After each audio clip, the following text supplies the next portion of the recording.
Tres.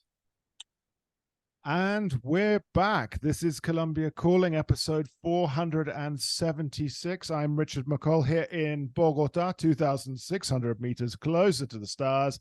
And this is your episode with Paola Forero. Paola has been on the show before. She's a personal friend of mine. We're going to, chew the fat. That's chat in Cockney rhyming slang. We're just going to talk about her new enterprise and setups and just, catch up on this episode of the Colombia Calling podcast. So, Paola, welcome back. Thank you, Richard. Nice to be here again. Yeah, it's great. So I can't remember how long ago it was. It must have been more than 3 years ago that you were last on the podcast or first on the podcast. I think it was 2018 around. Yes, you know the day we recorded, it was the England-Colombia game at the World Cup. It's right. Because I came wearing both shirts. Yeah. I remember. Not because I support and love both countries very much, but also in case England lost, I could just put on the Colombia shirt, and in case Colombia won, either way around. I mean, I was very worried and nervous about which way to. Did Colombia win? No, Colombia lost on penalties, and I was watching it. It's true. I was watching it with your husband in the bar. Yeah. He didn't want to talk to me at the end. But we were in an English pub, and there were only like 2 English people in there, and we really felt a little bit uncomfortable. You're in Bogota, no? So it's all right. I actually, for the walk home, I took off my English shirt and just wore the Colombia shirt. Good. And I felt a little bit, I felt safer. So anyway, people still looked at me because they knew I was a gringo wearing a Colombia shirt. But that's what I was thinking. Yeah. So anyway, that was the day we recorded, and you were at Semana Rural. So the rural, I bet you're glad you're not working at Semana anymore. Me too. We won't go into that anymore. But you were in a different side of Semana. You were in a far more, so let's say, I would say socially aware side of Semana. It was different. Yeah, it was a special project. This project was funded by international cooperation.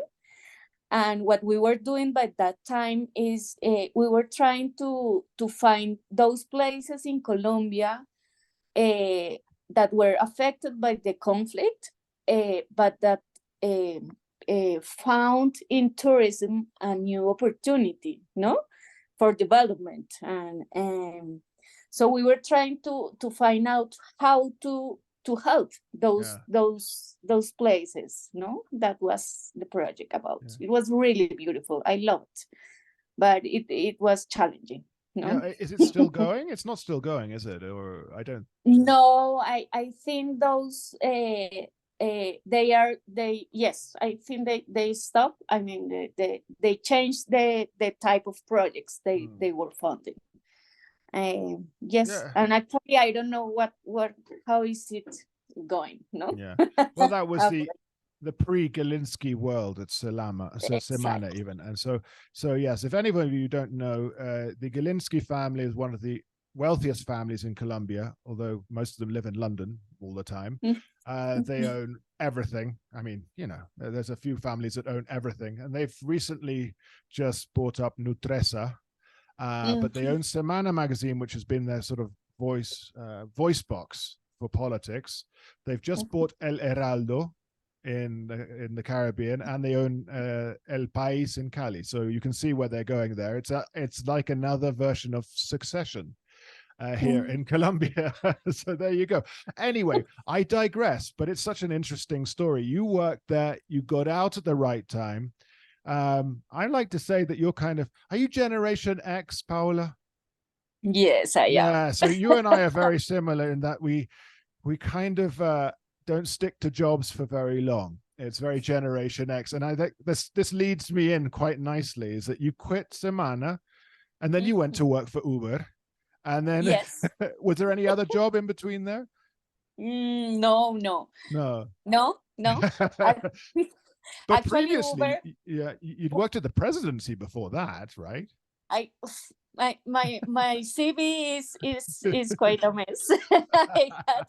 I have had many jobs in Bogota, in Madrid, in London, and in different areas, which is like difficult to understand. But yes, actually, I was gonna say that Uber has been the place where I have been the longest. So it's like 3 years. Yeah. I was there for 3 years, which for me is like. Well, yeah, I mean, yeah, it was amazing. But maybe this is why we get along so well, is that we understand one another's.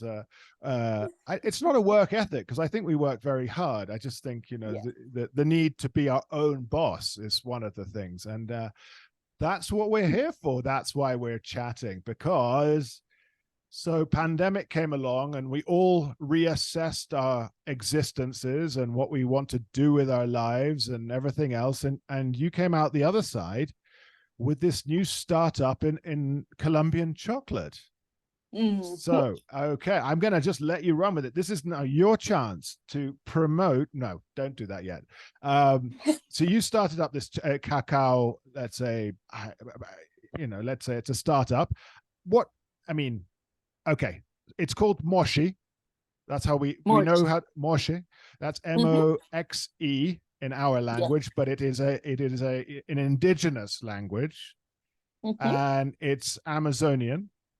Yes. Tell us the rest of it. I mean, just tell us everything. First of all, okay, you quit Uber, and okay, you knew you were going to go into chocolate. Actually, it was a friend of mine, is my partner currently. His name is Juan. So Juan and I wanted to set up a business since long time ago. No, we have been like years trying to decide what to do together. But our idea has been always to have a business profitable, of course, but with impact, good impact, no, in terms of social and environment. So it was not easy, no, to find out which would be that business, no. And more or less 2 years ago, he moved to Spain, and before moving, I was in Uber. He told me like cacao is the sector, no? In a dinner out of the blue, he just told me like cacao is what we have been looking for. And I was immediately like, yes, that is, no? So we decided to start this company, basically because the cacao sector is having a huge impact in rural Colombia, no? Indeed, after the peace process, it has been named the peace fruit, no? And is because in the territory, most of the territories where the farmers are producing cacao were affected by the conflict, no? And cacao is from South America, no? From the Amazonas. So cacao is historically a product in Colombia, but because of the conflict, etc., so it has been abandoned, no? But by many farmers, and now we realize how important the good quality that our cacao can reach. So it is like starting a new movement in cacao. I always say like cacao from Colombia is experiencing what the coffee experienced like 20 or 30 years ago, no? And it's like we are used to produce cacao, but this is a bad cacao, no? It was a bad cacao. We realized we could produce a very high quality cacao. So we are starting to learn how to produce a really good cacao in Colombia and export it, no? But this is a process, no? As you may imagine, and a lot of efforts are happening right now to reach that point, no? It's a fascinating one because, of course, cacao has always been sort of touted as the ideal cultivation for the crop substitution. Obviously, the change from coca, so you know the plant that produces what from way down the line produces cocaine, the sacred coca plant. And cacao was then, of course, touted as the replacement for this. And this was much written into the peace accords in 2016.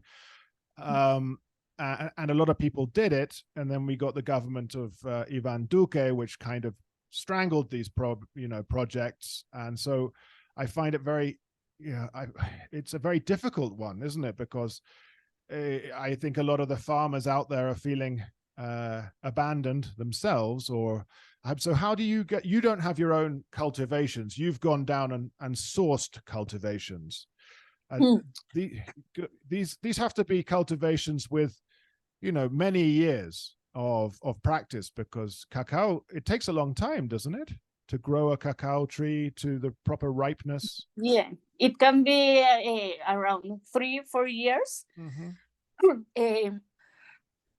Sorry.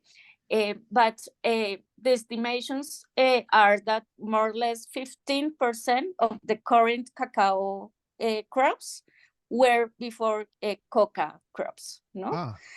And that without counting other types of changes, no? Because it's not only about the crops, changing coca for cacao in the crops, but also, for example, you have many cacao producers who were ex-FARC or ex-AUC,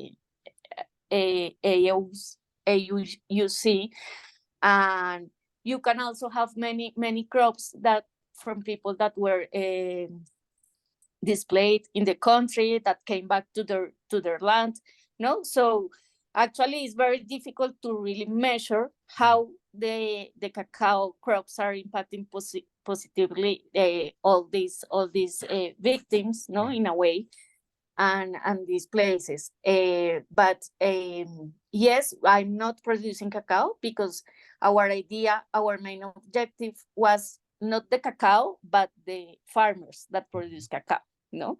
So what we are trying to do is to get involved with all the projects that are helping them to produce a better cacao, because it's the only way they can charge a higher price for their cacao, no?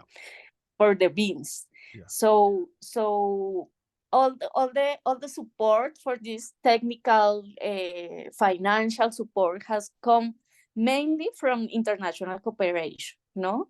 So fortunately, these countries are still helping, have been still independently of what has been happening with our political environment in the country. So yes, they have continued, they have been doing efforts during the time to help these crops. So it's good. It's difficult because this I mean, producing cacao is very difficult, but then the post-production process and the maquila process, the fabrication of the chocolate, is very delicate, no? To have a very good quality, every step of the process is really difficult. So it has to, efforts are not only for the crops, but also for the maquilas to have proper machinery. So it's like all the steps of the process are challenging, no? But this is great. I mean, I know that you worked, and we did mention it, you worked in the presidency, and of course this could have given you all the background needed to get into the regions. And of course you were in Semana Rural and you were in the regions. So you've seen the people on the ground. You've seen a lot of these places. So how did you and Juan, your business partner, how did you guys choose? Because you have three different types? Yes. I tried them all. I bought them for my wife, but I ate them. And which is your favorite? I think it was the Sierra Nevada. Okay. I think so. I can't remember. They were all good. choosing the origin was a huge task, no? Because we need a mix of criteria, no? So we wanted crops that come from small farmers, because you can also find, and that is not only because of the people, that it was a factor, but it's not the only one, but also crops that are doing good for the environment, or at least not damaging it, no? So we wanted that background. Then we wanted a good quality bean, and we were thinking about our customers, our clients, so we wanted an organic bean, which is not easy at all, no? Because you can find many farmers trying to do organic practices, but they are not formally labeled as organic, no? So it was another factor to choose.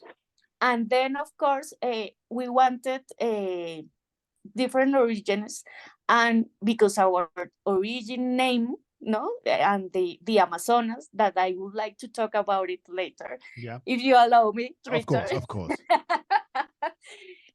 We wanted also like places with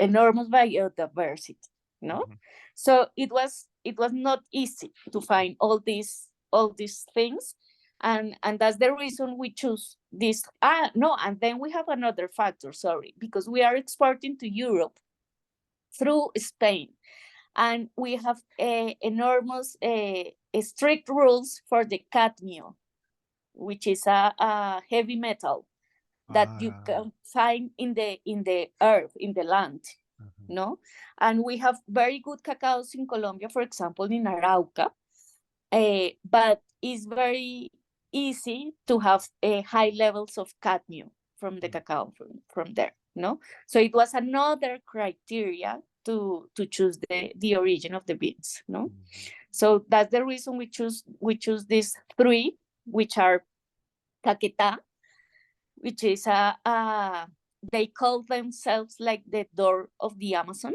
the gold door of the Amazon, because Caquetá is the area in Colombia where the jungle, the Amazonian jungle, starts from Caquetá to the south, So this is a really nice, for me, I don't want to say it, but I'm gonna say it's my favorite one.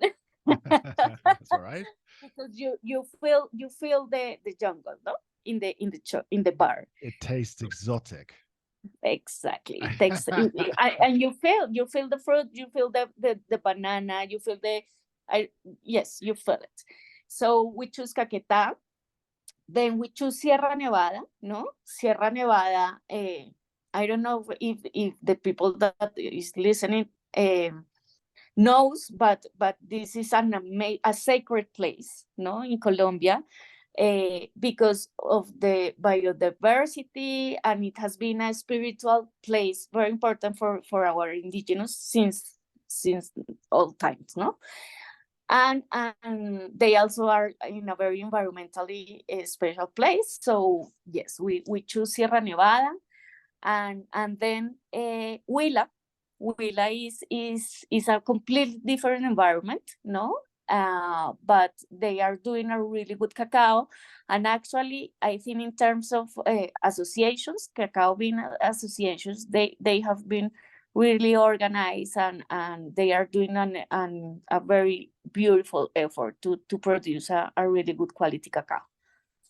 I have to ask, the cadmium that you talk about, this element, what obviously, how does it affect the chocolate? It must be obviously negative for our bodies. I mean, all of these things, but how does it affect the chocolate? What is the kind of level that you have to get? I'm not sure about the exact numbers, but they measure, like, let's say it has to have like less than 6% of cadmium, something like that. So and the European level, the Spanish levels for the cadmium are really, really low, so it's kind of difficult, and that is something you cannot control, because it's in the earth, because we are in a volcanic land. So that's something you cannot do something, no? Yeah. It's easy when you do mixtures, no? For example, if you mix the cacao with milk, sugar, fruits, etc., then it's easier because the percentage per tablet of the cadmium level are lower, of course, no? But we are producing only cacao, only organic.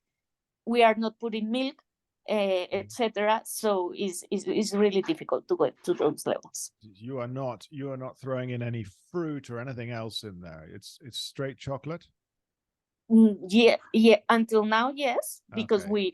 we came up with these three origins, which are only cacao and sugar, no, both organics, of course.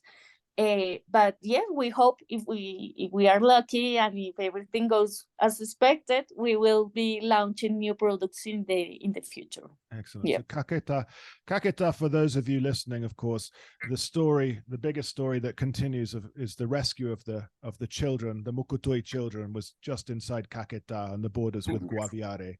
So if you remember that, the 40 days lost in the jungle, Caquetá, it's a truly incredible department in Colombia to visit. The Sierra Nevada up towards the Caribbean coast, very sacred to the Kogi and Arawak and Canquamo people, all up there. And Huila, I mean, it's a fascinating department, Huila itself, when you think of where you can visit, San Agustin. Of course, Neiva is quite an interesting city in itself, on the banks of the Magdalena River, and of course you can go up to Villavieja and the Tatacoa Desert. And so whereabouts, I have to ask then, whereabouts in Huila is the cultivation that you source from? Algeciras is that's towards Caquetá, right? Algeciras, more or less, yes. Yeah. That's a problem area. I know. Yeah. I only know Algeciras from all of the news reports I read. Exactly. And so you're going up there in your Wellington boots and finding the cultivo. Yes. Amazing. Yeah, we have this person that is helping us. He is an expert in the cacao sector, no? So the point here is like to know, to be able to get to the cocoa beans association, the farmer associations, no? So yes, fortunately he helped us, he's helping us, and the maquila also, no? Because we don't have a fabric. We are we have our brand, but we also wanted to help, no? Is our main theory is like everybody has to do their job in a proper way, no? So we don't want to start learning some things that other companies or people has done and has taken time to learn. So what we want is to continue helping every step in the chain, no? So the maquilas also help us to get to the cocoa beans associations in those territories, and then we went to visit all of them and check what was the situation, no? Because it's very difficult from Bogota to understand. Yeah, and you turn up like a rolita in Algeciras. Yeah. I mean, Bogotana in Algeciras. I mean, Algeciras isn't there a dissident group still in that area? I think there is. A FARC dissident group. That's something difficult to know, because careful. Of course, when when you go there, of course, and it's a difficult conversation, no? It's like when you are outside Colombia and they only speak about Pablo Escobar, no? It's like, no. So it's like the same when you are or I felt the same in Algeciras. It's like, we don't want to talk about that, no? We want to show you the cocoa beans, the efforts we are doing, etc., but not talking about that. Perfect. But yes, I knew, I mean, Okay, so yeah, I mean, there are stories about Algeciras. Obviously, the people suffer; they are victims, and they want to move forward. So I think, so before we get into the name and everything else, and you've chosen these amazing areas to get a true variety, because you've got the interior, the Amazon, and of course the Caribbean. But I want to know that when you talk about the maquilas, so you're talking about this, and then so each of these places where you source your your cacao, they have the factory there to produce the chocolate, or where do you go? I mean, where does it all get sent to for the toasting and everything else? No, so they as I told you before, the process is long and difficult. No, Yes. so every step has to be specialized. So there are many cocoa farmers try to produce the chocolate bars, Yeah. but the quality is not quite good. No, Yeah. so basically what we decided is we source the best cacao beans until they are dry. Mm-hmm. So they take the cacao beans from the tree. They ferment the beans, and then they dry them. Mm-hmm. And that's a very delicate process, no? Yeah. Because fermentation has to be, it depends the days and the temperature, depends on the weather, humidity. No, it's very complicated to do these two processes. Yeah. And then when it is dried, they put it into bags, and they bring it to the maquila we choose in Bogota. Okay. So the maquila receives the beans, and in the maquila they do all the processing of the tablet. No, it is important to notice that the sector, the quality of the cacao the chocolates we are producing are called bean to bar. And bean to bar is a name that nobody people usually don't understand. But what it means is that it is in a very small productions, so you really can control every step of the process for all the products. No, so bean to bar is more like a handicraft, an artisan job. No, that's what it means, bean to bar. So we choose this maquila that makes bean to bar. No. So they have small productions, and they can control every step of the process. No, this is, then go on. No, and then they just produce our tablets. We bring them, the boxes, envelopes, everything, and they were ready to sell. But I mean, there's so many steps to this, and I can see sort of, I can even imagine the transportation to Bogota, thinking, oh, I hope they've got the right seal on it. If it rains on them, I hope the bags are sealed properly. I can imagine, because the fermentation, it's so delicate. And what you're doing, you've gone to specific cultivations in regions which, well, there are the communications, the logistics are not easy. It's Colombia. And then you'll bring him to Bogota, to the factory here, and it's bean to bar. So as you're saying, it's very exclusive, very, although I would say, although the word has been overused and almost doesn't mean what it means anymore, but it's a boutique process. Exactly. Really. So, and then you've got this amazing packaging and everything else. You've done, it's top quality. And of course, I know who you are. And so, of course, the farmers and the cultivators are getting a very good price, because that's the kind of person you are. I know you are. It sounds to me like it's an incredibly difficult business for you to run a profit with. Yes, actually, it's like is the maquila the one paying to the producers? No, so is like trying to get that equilibrium. No, yeah, and it's not easy. No, because we discuss a lot what would be a fair price for them. No, and it's not that easy, and also you have a lot of challenges like climate change, no? Yeah. So for example, this year, last year we had winter, no, rainy all the year, so the production was decreased a lot. And then now we are expecting a dry season, no, because the Niño is coming.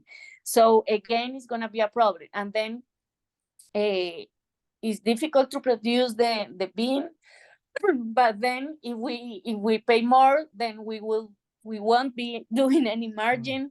So it's like all the time, and then we are exporting, so the exchange rate is affecting us. Yeah. So yes, it's many factors. Is challenging. Is and when you start by your own, no, you don't have the financial capacity to. You know, I'm thinking of it. I'm thinking of this, and then I'm just thinking, you know, the exportation to Europe and the requirements, and then but Juan is in Spain though. Your business partner is in Spain, so there's the huge advantage there. But and you are, I mean, you are the jack of all trades, the de todero here in Colombia. In Colombia, yes. You are the ones who rolls your sleeves up and get everything done. This is quite the enterprise, Paola. So, okay, let's talk about it. But I mean, we are both with our sleeves. Of course, don't worry. Yeah. It's not that he has the easy part. No. Selling, and that's something we haven't been able to understand, especially the farmers in Colombia. No, they think selling is very easy. So, and it's like that's the most difficult part. No. Actually, for me, it's easier to go to Algeciras than selling the product.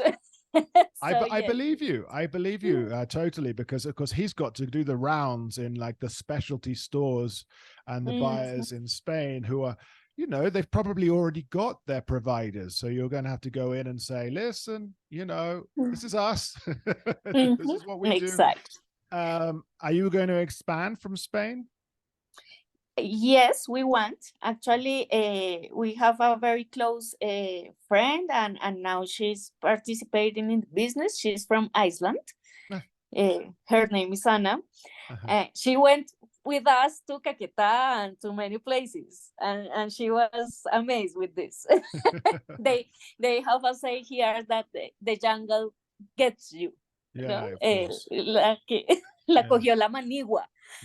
Is how we say, and she suffered that. So Anna, chocolate bars are a seasonality product, no? Yes. And in Europe, in the summertime, nobody likes to eat chocolate, no? So our idea is this summer that sales in Spain are going down. We are gonna move to Iceland with Anna to start searching for these products in how to enter these Nordic countries, no, through Iceland, with Anna helping us, no. That is a fascinating, and I would never in 1,000 years have guessed Iceland. Curiously, I have a chocolate contact in Iceland, so I'm going to put you in contact. In fact, he was on the show, and just to put this out there, he's from the Czech Republic. Lived in Colombia for a long time, fell in love with a friend of mine, and they've since moved back. And she's from Meta, Granada Meta, and he sources his chocolate from down there. And they've moved back to the Czech Republic now. I've got lots of stories about him because he's about 6'8". You know, really, really tall. And he got chased in the Candelaria by some robbers. Oh my God! There's all sorts of stories about him. But is he living where? In Czech Republic or in Iceland? No, Czech Republic. But he worked in Iceland teaching people how to make chocolate. Oh my God! So he will have. It's amazing. He will have some contacts. This is why it's good to talk. This is why I'm going to put you in contact. I'm going to find his details. He's a funny guy. All of his parents came out. This is a side anecdote here. His parents came out to visit him in Colombia, and they filled their suitcases with like salamis and sausage and everything else from the Czech Republic, and their suitcases were stolen. Oh no. So I think someone or a dog smelt the good food and they stole them all. And so the parents went home with new suitcases, but they filled them up with guanabana. And so they just took back kilos and kilos of guanabana to Prague. I've seen pictures of them sitting at a table with a whole guanabana with just spooning guanabana. So oh my God. this is What the a kind of person. character. Yeah, this Yes. is the kind of person you need to be in touch with, because these are the people that make things happen. They're so peculiar that that they have all the contacts. But anyway, let's talk about Moxe. Okay, let's talk about the name as we wind this down, because this is your time now to sell your product to the listeners out there. So Moxe, M-O-X-E. What does this mean? There are many theories, but the strongest one says that cacao beans is originally from the Amazonas, the Cuenca Amazónica. So in that area, the biggest indigenous tribe, or one of the biggest, is the Ticunas. And Moxe means in Ticuna, thank you. And as told you before, our motivation for this business has been always help and to have gratitude, no? So we thought this name was expressing exactly what we wanted to do with this business. So Moxe means thank you. And I want to take the opportunity to say that the cacao is from the Cuenca Amazónica. That's the reason for us it's very important, our cacao from Caquetá, no? Because it's like coming back to the origins. Yeah. And that is exactly what we want to do with this product, no? We would like our customers, wherever they are, either Europe, but probably in cities, in very sophisticated places, eating our chocolate, but tasting in our chocolate the origin of that product. And that origin takes them to the Amazonian jungle, to these territories where the environment is so rich, and these places that we have to take care of if we want to survive, no? So that's what we want, for them to travel through eating our chocolate. This is wonderful, and I like this. You sat down and you brainstormed and you thought this is what it's going to be, and it's, you know what, it looks very exotic as well, the name, and that's very attractive, as Moxe and so on. Now, the packaging is beautiful. I've tried the chocolates. Where can our listeners buy your chocolate?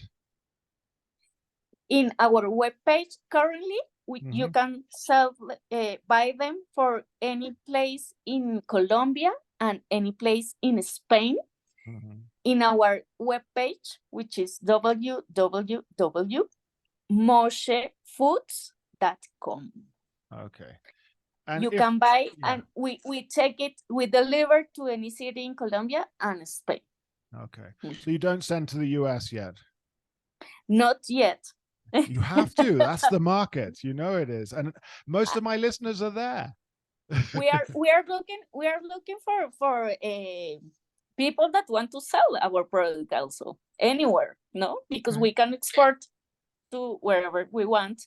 It's a luxury product, so it's not like a massive product, no? We are aiming to specialize stores, coffee shops, etc. But yes, we are looking for opportunities so we can all help this territory and make some profit.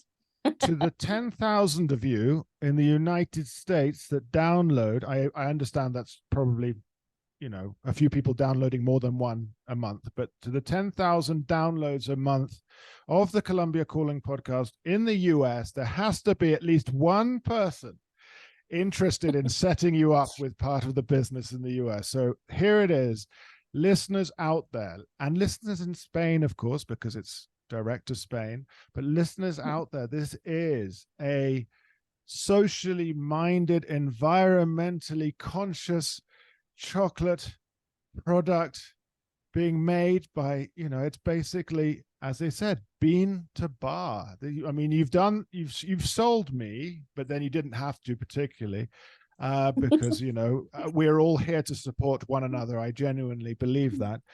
But I think it's incredible, and you know, the whole story of how it started, and you sound so happy, Paola. It sounds like you've found your niche. You've found, you know, you've now broken free of the shackles of being Generation X and made your own way. And I think this is it. And so tell me one more thing. You've got Caquetá, Sierra Nevada, Huila. Where's the next place you're going to look at? We are looking for it. It's going to be a surprise. You can't tell me. You can't give me the scoop. Anyways, everybody, www.moxefoods.com. That's MOXE foods.com. I'll put it obviously on Facebook, Twitter, everywhere else. All of our social media ills out there. Please, you know, at least express an interest. If you're in Colombia, they deliver everywhere. If you're in Spain, they deliver as well. So this is a huge deal. This is a huge deal. So let me take this time to say thank you, Paola Forero, for your time this morning here. We wish you all the best, and we're really looking forward to hearing where the next location of the origin of your cacao is. Thank you, Richard, for the invitation and the opportunity. No, it's a real pleasure. And obviously, it's so good that we've moved on from Semana Rural to Moxe chocolates. It feels like a natural and a positive change. And this is why we have the podcast as well. We try and do things to help people out and, of course, support one another in these entrepreneurial adventures. And I know it will be a great success. So thank you again. And, of course, listeners, you can support us at www.patreon.com. And also that's /Colombia Calling. So now over to some publicity from some of our Patreons as well. Bye-bye.